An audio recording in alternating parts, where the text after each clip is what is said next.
ain't gonna let nobody, Lordy, turn me around, Lordy, turn me around, Lordy, turn me around. Ain't gonna let nobody, Lord, turn me around. I'm gonna keep on walking, I'm gonna keep on talking, I'm gonna marching on the freedom land. When I was 10 years old in Norristown, my grandfather, who every Sunday he would come to my home, and after dinner he would sit on an old orange crate box.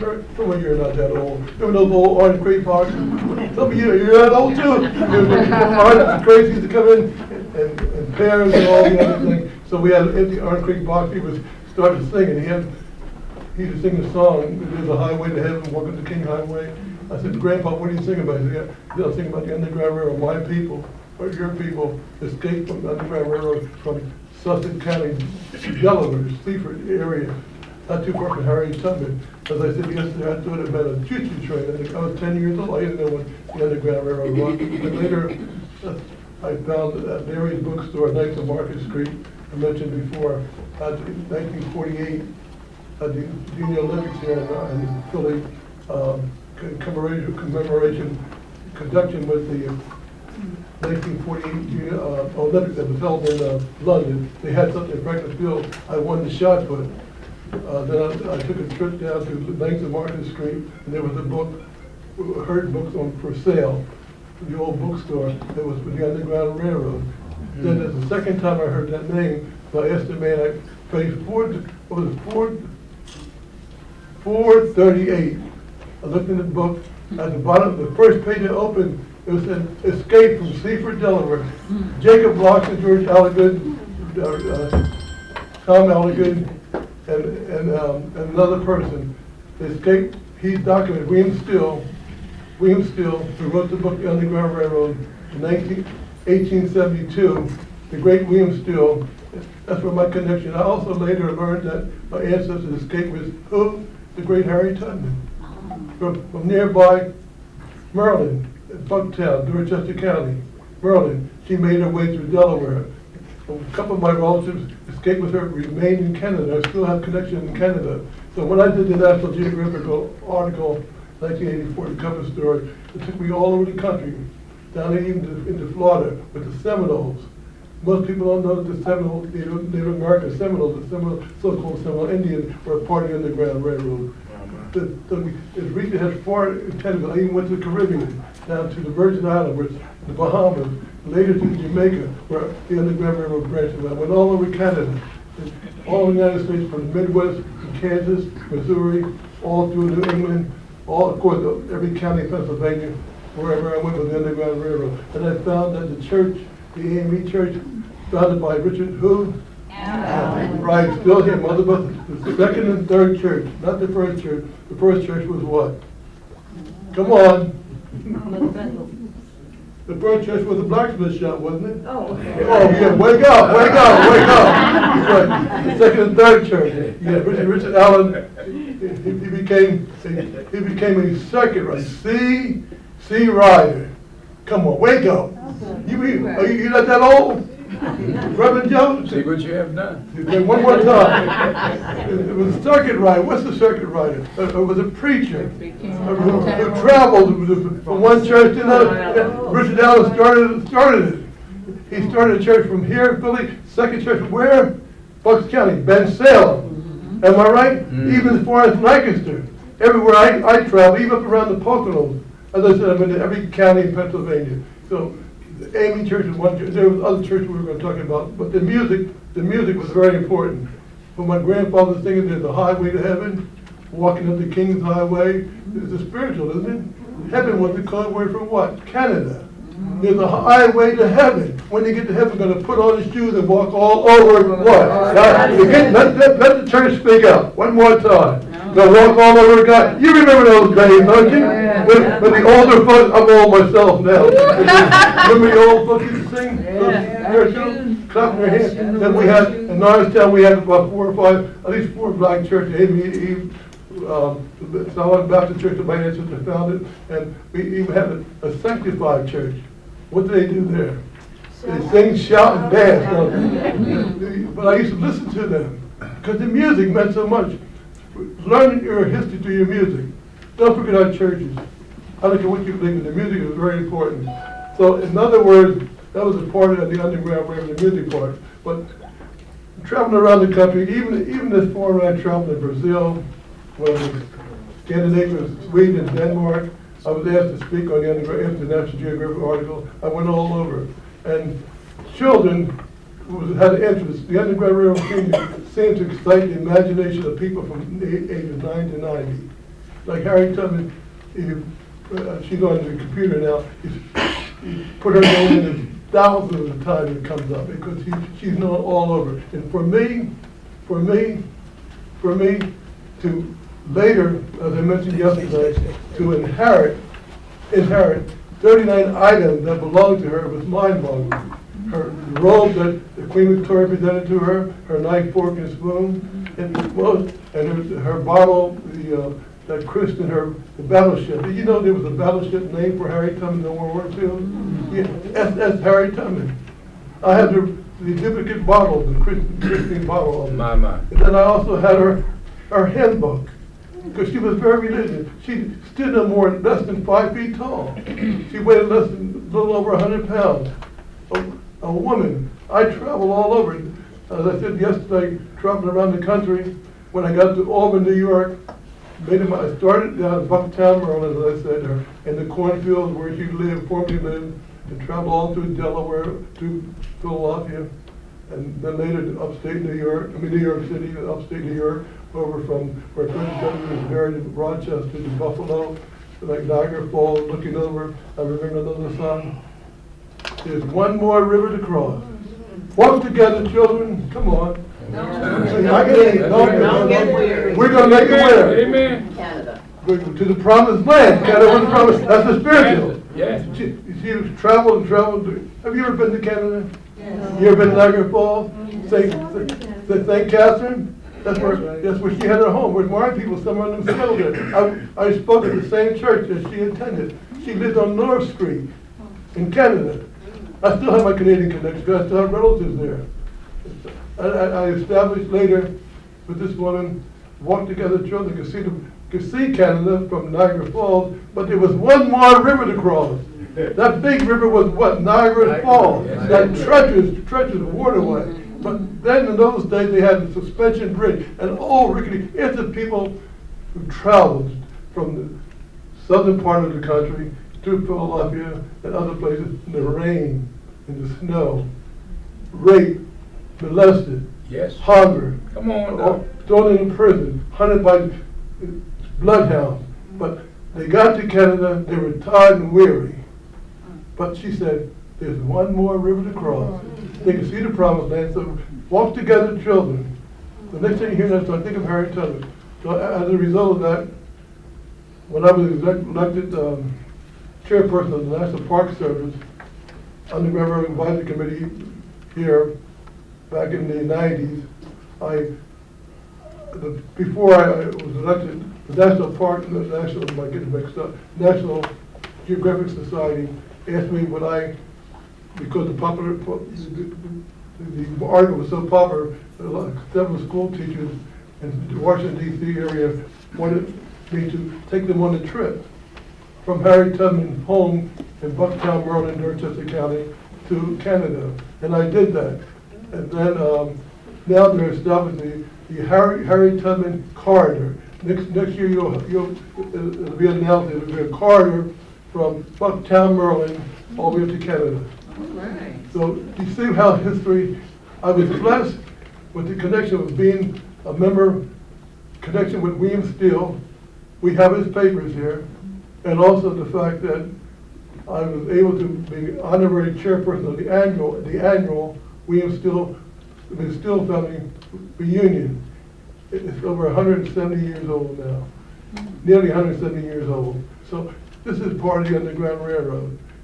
So, later on, I talked to you about children, and the fact is, they said, what was the Underground Railroad? So one day, sitting on my patio, I live out in Gwinnett, near the William Old Quaker area, that was a part of the Underground Railroad. Last week or so, I took my friend Larry and the group, from the Johnson House in Germany. You been to Johnson House yet? Yes. Mhm. I started to put them on, there the marker there, but I established the Pennsylvania Black History Committee. Bob Beecher and Mr. Lear came here over something to establish it years ago. So I unveiled the marker there. So my friend Larry said, we're going to take him down. I'll meet you there at Johnson House. We're going to take him to Plymouth Meeting. Most of you went to Plymouth Meeting Mall 1,000 times. I mean, you never knew that the whole village was a part of the Underground Railroad. All those barns, even the school, the Plymouth Meeting School, the school there during the Revolutionary War period, it was the hospital. And they, come in, brother, come in. Come in. It was the hospital during the Revolution. Later became a stop on the Underground with the Corson family. Not all Quakers were friendly to African Americans. William Penn himself was a Quaker who owned enslaved Africans. But a lot of Quakers, like Lucretia Mott, Thomas Garrett, and others, were a part of it. But nevertheless, the Corson family was Plymouth Meeting. That whole complex, that abolition hall, the hall there, we placed a marker back in 1987 at the hall there. I showed Larry last week. Abolition hall is still there. It's still Thomas Hovind then. Did a fantastic painting. Now it's held in the Metropolitan Museum in New York. It's called John Brown's Last Moment. Where you've probably seen it, but John Brown's coming down the steps, kissing a little black baby. Those people who posed for were citizens of Conshohocken, the black community of Conshohocken. Now the same studio is still being used, am I right, Larry, as a sculpting studio. Thomas Hovind painted John Brown wherever he traveled. Wherever he traveled, he was a part of the Underground. He made the longest trip with the Underground Railroad from Missouri to Canada. And he named Harriet Tubman what did he call Harriet Tubman? I can't hear you. Say it loud, say it clear. General. Because she was supposed to go with him on his last trip. He made his last trip in 1858 here in Philadelphia at the home of Thomas Dorsey before he went on to his fate at Harpersburg. Everywhere John Brown had traveled, I traveled. Out to Kansas, Lawrence traveled, Lawrence, Kansas, down at the Kennedy Farm, down to Harpersburg many times. But he wasn't a part connected to Philadelphia. Matter of fact, when he died, after he was hung, J. Miller McKim, who worked with William Steele, went to retrieve his body, and then they brought his wife back. She stayed at the home of Lucretia Mott. Lucretia Mott and her husband James used to live here in Philly, but they moved to Melrose Park. There's a sign here today. But when his casket came to Philadelphia, abolitionists and the Free African American community was one side of Broad Street, crying and moaning and so on. On the other side was Southern sympathizers, jeering and laughing. Philly was still it wasn't a place. It was still a racist situation. And John Brown later casket was taken up to North Alba, New York. Have you ever been up to Lake Placid? Anyone been there? Not too far from Lake Placid. Yes, my friend here, he imitates John Brown. He's been there. I was trying to get my friend Larry to go up there too. But once you go up there to his grave, you realize how important he is. But nevertheless, getting back to the Underground Railroad. So I was sitting on my patio, and it came to me and said, what can I do for the children? So I started, I called it the Ballad of the Underground Railroad. The Underground train, strange as it may seem, carried many passengers and never was seen. It wasn't made of wood, wasn't made of steel. It was a human train that ran without wheels. The train was known by many a name, but the greatest of all was the Freedom Train. Quakers, Native Americans, Gentiles, and Jews were some of the people who made it the cruise. Free black, Christians, and atheists too were the rest of the people who made it the cruise. Conductors and agents led the way at night, guided the train by the North Star light. The passengers were the runaway slaves, running from slavery and its evil ways, running from the whip and the overseer, from the slave block and the auctioneer.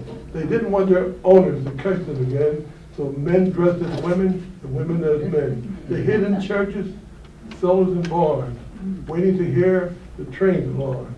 Sleeping by day, hiding by night was the best way they knew how to keep out of sight. They waded in water to hide their scent, to fool the bloodhounds, the slave owners scent. They spoke in riddles, sang in code. To understand the message, you had to be told. Those who knew the secret never to tell the second message of the freedom train's bell. Ride this train for the laws of the land, but the laws of God would hurry the man. So I wrote this for children. And I made it,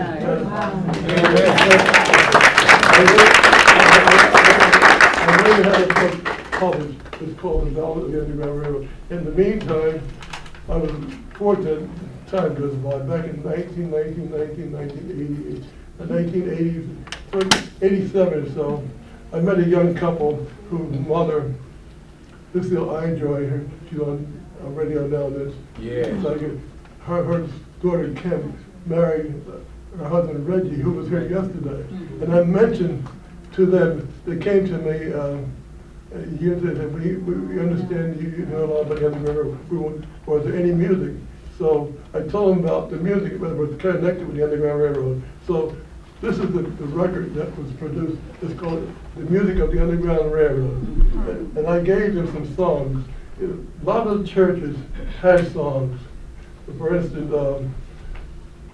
Charles Tenley Church, Reverend Joe had a program.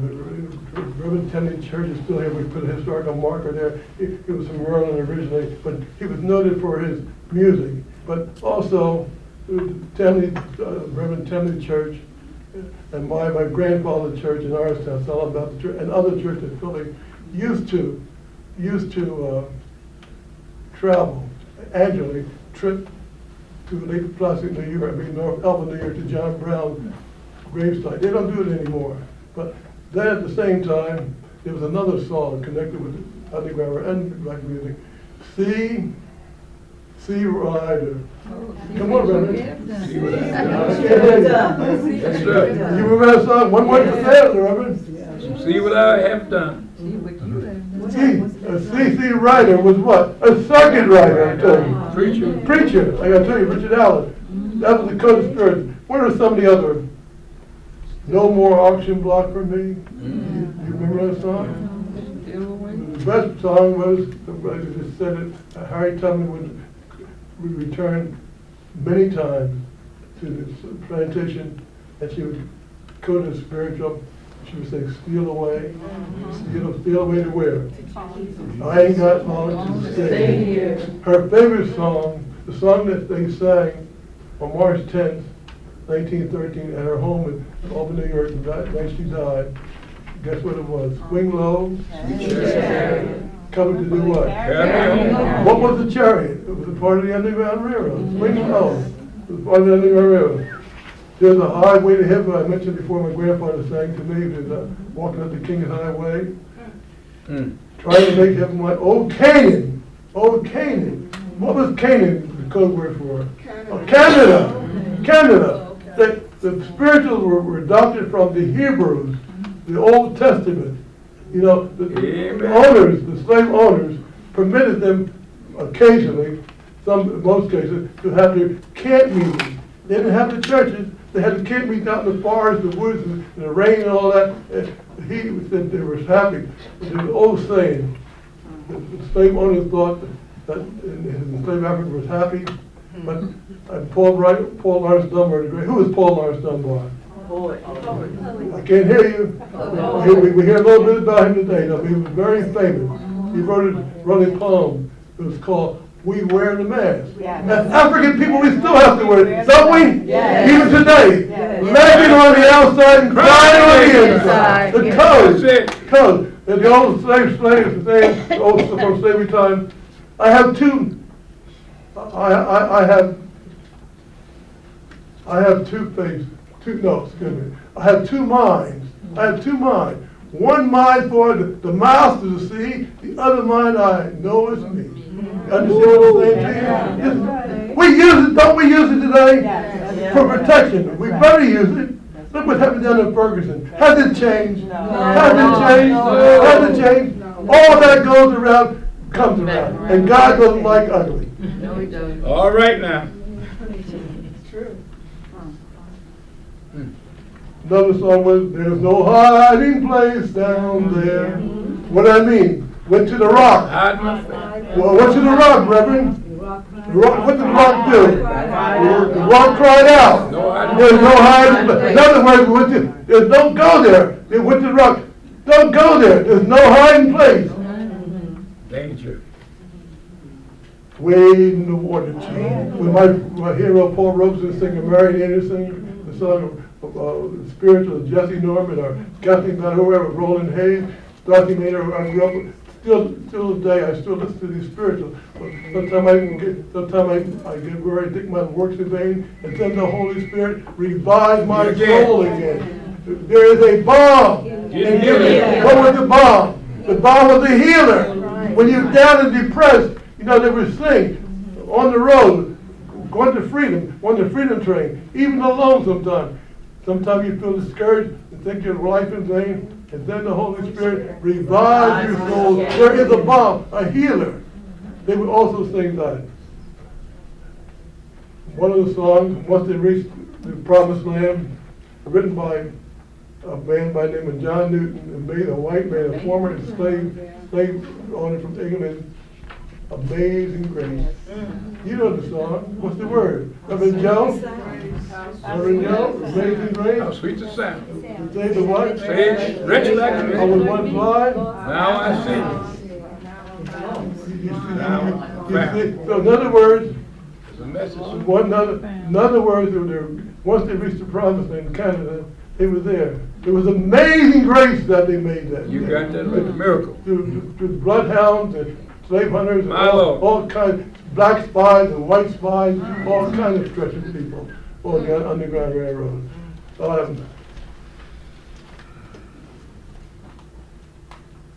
So then please don't let this what pass. Reverend Joe? Please don't let this harvest pass. Harvest pass. You understand what I'm saying to you? I'll give you a message. Whatever I'm saying to you. Please don't let this harvest. Amen. Please don't let this harvest pass. Amen. You're with me. You're with Harriet Tubman. Amen. You're on the road. You're on the road to freedom. Yes. You better come down with me. Please don't let, you might not have another chance. Please don't let this That's right. harvest pass. It's a code word. They come with me. Free at last. Yeah. Great God Great God Almighty. Almighty. They're there now.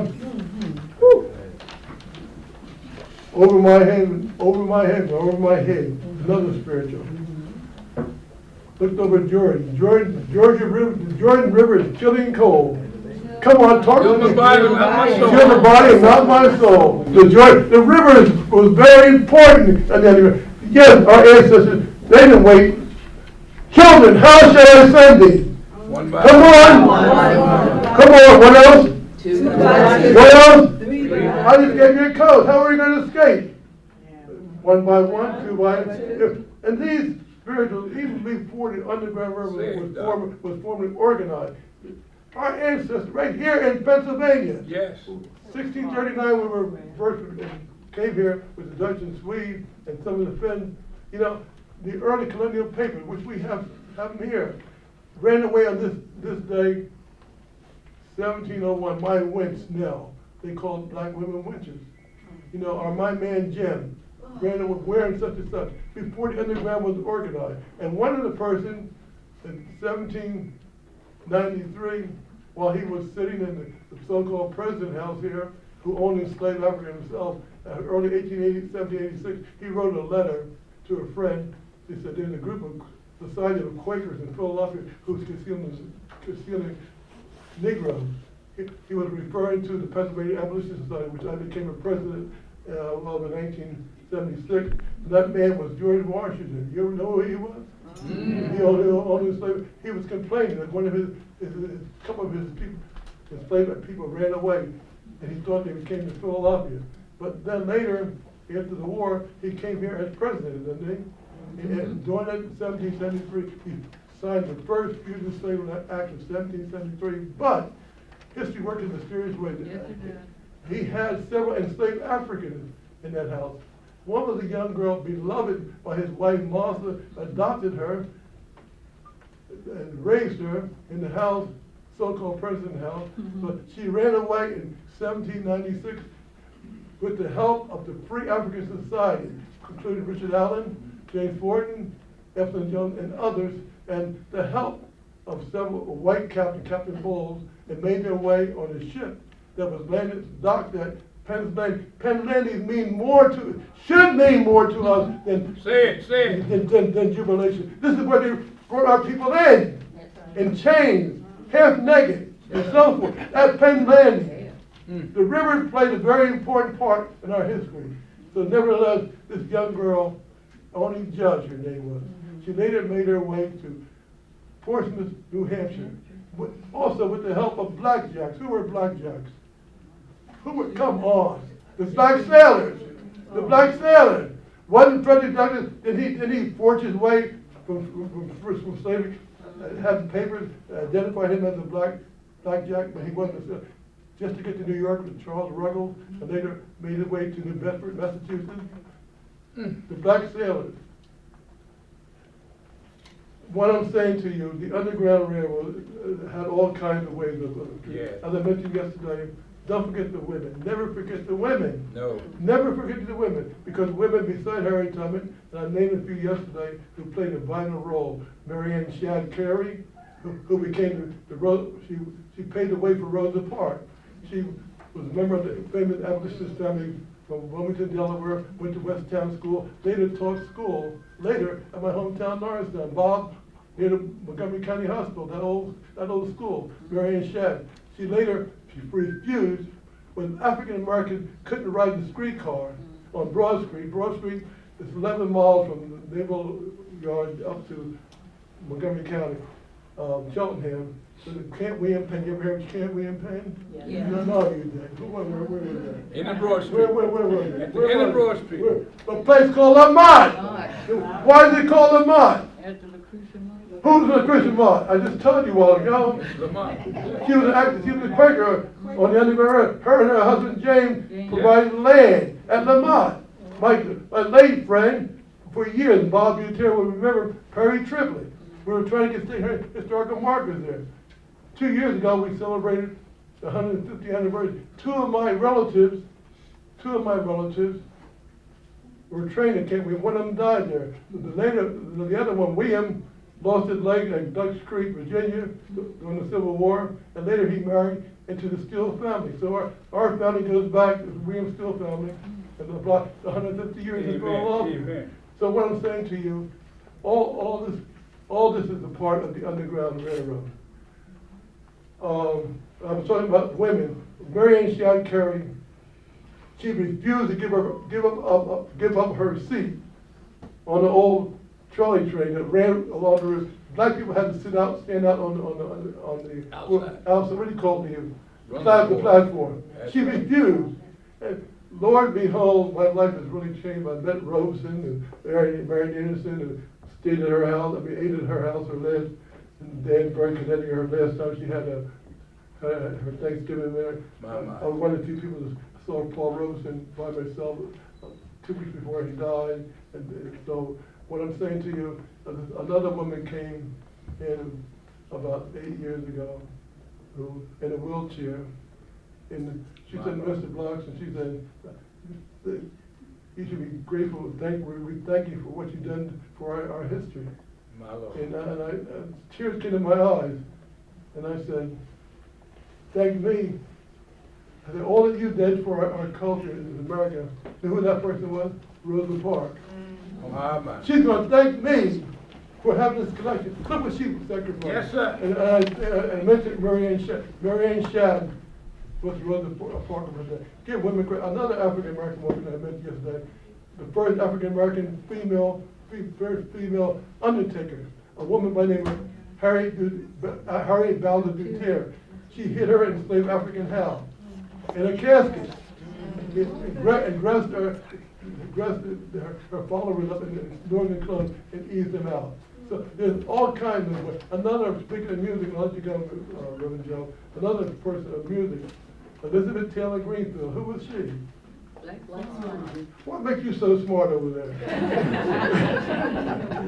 the Black Swan. Yes, I had the occasion when I spoke down in Natchez, Mississippi, to stay in the same house, the same mansion that she was enslaved. She raised money at the events of Mother Bethel Church and others, for the Underground. The women Sarah Allen, I mentioned, Richard Allen's second wife, she used her women for secret society. Women like the Masons and the African Masons. Women had the Eastern Star. Who are the Eastern Stars?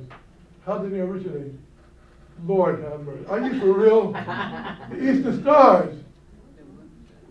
Wow. They're the women versus the Masons. Lord have mercy. You're some educated people. Yeah. Know what I'm saying? Don't let this history, please don't let this harvest pass. That's right. Hold on to the history. Yes. What I'm saying is they had the daughters of, don't mention the word ISIS, I don't mean this way. The daughters of ISIS and daughters of Jerusalem. You know, they aided people on the Underground Railroad, right in the churches and so forth. Then they had the African Mystery, that composed a song invented by George D. Baptiste of Detroit, and William Lambert, formerly of Trenton, New Jersey. The African Mystery based on signs and symbols and handshakes, along with the song. Okay, Reverend Joe, it's up to you now to carry on. Thank you.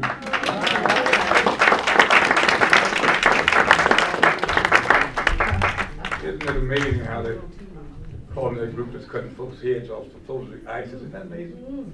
Yeah, they play games. Somebody give me a beat and I'll show you in about 5 minutes. I'm gonna sit down and get my wife to sing something. I'm glad I'm here. I'm glad I'm here. I'm glad I'm here. That's enough. And I'm so glad I'm here. Oh, so glad I'm here.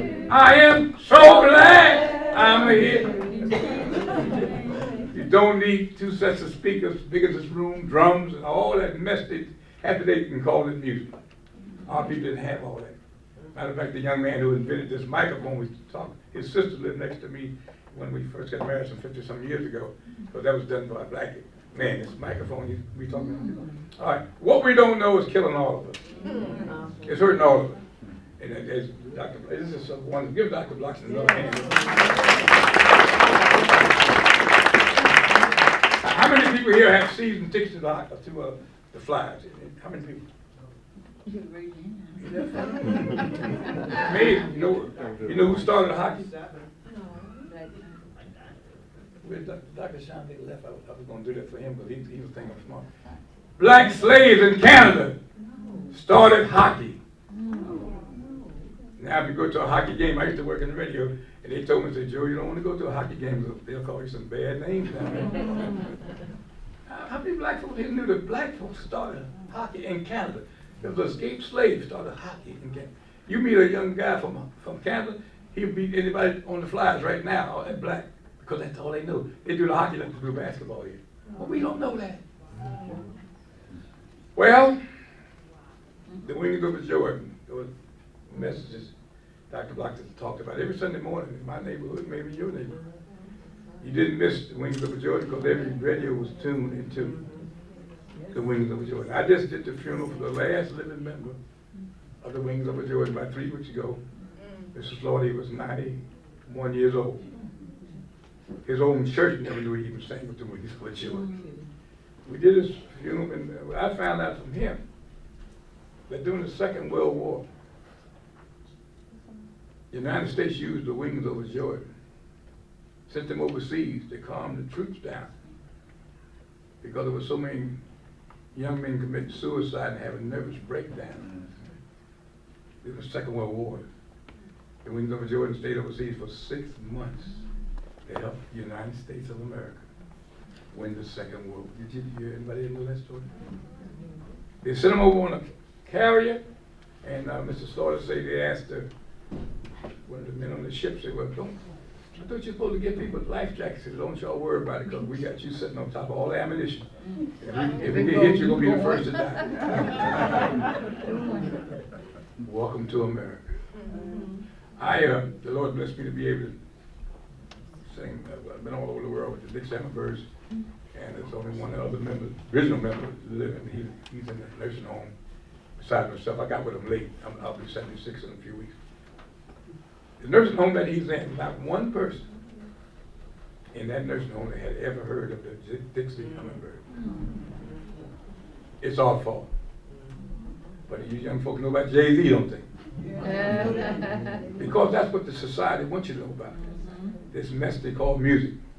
Hip-hop is hopping our way out of here. We need to really get a grip on what's happening to us as people.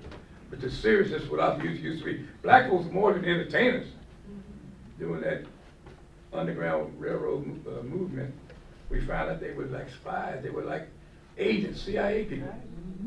You heard of Morse code. I don't know 2 cents about Morse code. That was all Morse code, those Negro spirituals. It's all coded stuff. As the slave masters, oh, they're happy, they're having a good time. Don't mess with them slaves, they're too dumb to do anything. They were doing all kinds of stuff under the slave masters' nose because they were smart. Now we don't have a message. We talk about somebody's mother for about 2 minutes, that's a hit record. I'm talking about somebody's wife or your daughter or something. I mean, how dumb can you get? How do you trick people into doing, how about these commercials you see on television? I mean, like Ames and Andy couldn't stay in the same room with some of these crazy folks now, these commercials acting stupid. You see the guy that wanted something for, Geico or something, he was going crazy because he wanted, he's like, I'm number 11, he went, Dance, get out of here. How crazy can you get? Music was good for wherever you, I tell you on this thing out there, like, where you from? Well, music, I find, I've been all over the world. It's good for wherever you're from. I was on the river here singing, a lady leaning out the car and saying, I don't understand what you're saying, but I can feel it right here. That music, it's a universal language. I don't care how strong you might be, you get with them rock and roll singing with them love songs, all them women start screaming on it. It hits your soul note. We can do that. We're gifted people. So black music was more than entertainment.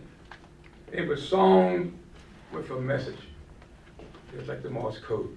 We can't lose that. We can't lose it. I'm telling you right now, we're in hospice care. We're beyond critical. We're in hospice care. We can't lose. We got to talk to young folks. Because you're not going to hear positive music on the radio. I'm telling you, I was in the radio. Whoever's controlling this thing don't want you to play those records. Right. You can't make another record like I'm Black and I'm Proud. They won't let you make it. Come on. They were doing something to cut that off. They killed Bob Marley because he was singing message music. They put the CIA put a poison thing in his boots and gave him a new pair of boots and they killed him. Welcome to America. Don't you understand what's happening to us? We still smiling, going to that two-cent job that you got. And you think you're something because you're a Kappa or Q or whatever that. And all of us just mess together. All of us. They don't ask you when you get out of the car if you have a master's degree. They beat you first. Amen. I'm writing a book now. Trying to write a book about the greatest story never told. I was trying to figure out what the Lord wanted me to do. I was singing, I want to do this. No, write this book and let folks know about this music. How strong this music, that gift that goes around the world. It's a gift of music. That was the theme for the Black Music Association some years ago was the gift of music. It's a gift. Now, Aretha Franklin hit the notes because she can feel it. You've got to think a note first before you hit it in your brain. Some of that stuff you can't write down.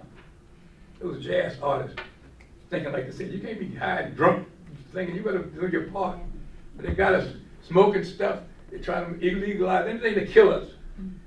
Put $2 a pack on cigarettes, they'll buy them. They're still buying them. Have you all outside of office buildings in Center City in the cold smoking. They tricking us and we don't even know it. One of our members say we're catching hell and calling it fun. We better get a grip. Well, oh, where's my wife? Get there. Okay, come on. Let us sing. She can sing a Negro spiritual. You don't even hear that word no more, do you? You know, you would, half the church you would go to say Negro spiritual. I know preachers who have thrown all the hymn books out that we ain't singing hymns no more. How slick and how stupid can you be? And I'll say it in front of them. How you like that? Amen. Come on. You know, and then I'll be glad to take any question. Got one more hour before the bar meter runs out, so we can.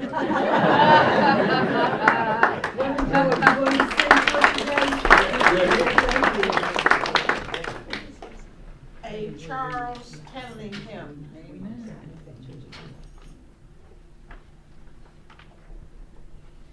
About, in fact, September the 16th, I was in decent voice, and I got the flu shot. Oh. So I need your prayers that I'm going to start.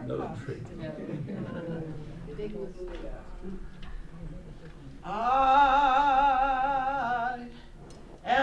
poor pilgrim of sorrow. I've been tossed in this wide world alone.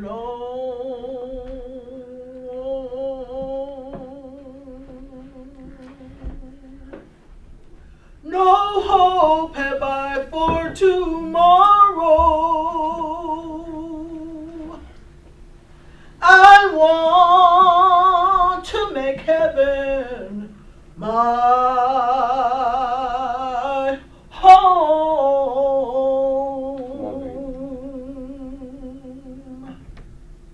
Sometimes I've been tossed, I've been driven, Lord,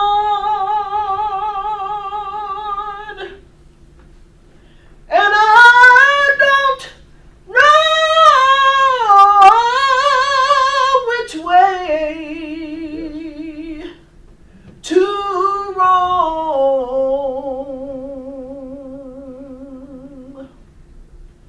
But have you heard of a city called heaven?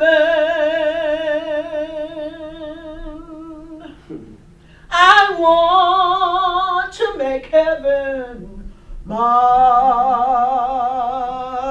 home. Come on. Sometimes I've been tossed, I've been driven, Lord,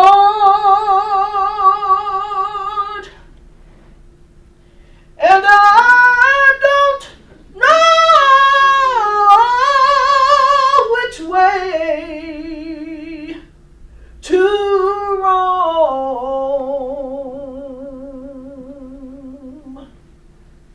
But have you heard of a city called heaven? I want to make heaven my